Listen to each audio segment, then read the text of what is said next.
Hello guys, আসসালামু আলাইকুম। আমি কেন শাক রান্না করবো, ওখানে তেল দিলাম। এখন আমি এখানে পেঁয়াজ দিব, রসুন কুচি দিব।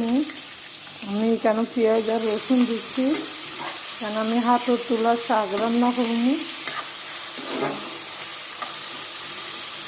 শাকের মধ্যে আমি আর একটু রসুন দিব। রসুন আমার কম হয়ে গেছে, কেন দিব মরিচ।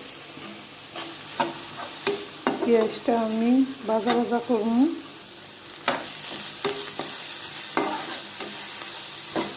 আমি ওখানে কেন সামান্য লবণ দিব। পেঁয়াজটা আমার ভাজা ভাজা হয়ে গেছে।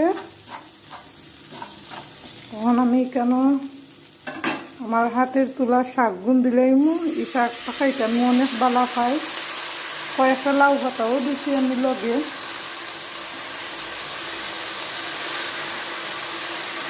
আমি এক হাত দিয়ে মোবাইল ধরি আর এক হাত দিয়ে আমি ভিডিও করি। এখন আমি শাকটা গুঁড়া দিব। শাকটা আমি গুঁড়া দিলাম। আমার এখানে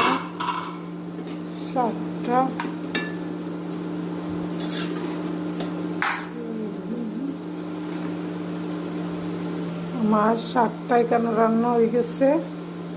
রান্নাটা কেমন হয়েছে আর কে হাতের তোলা শাক খাইতে বেশি ভালো পাও, কমেন্ট করে জানাই ভাই। ওকে, আল্লাহ হাফেজ।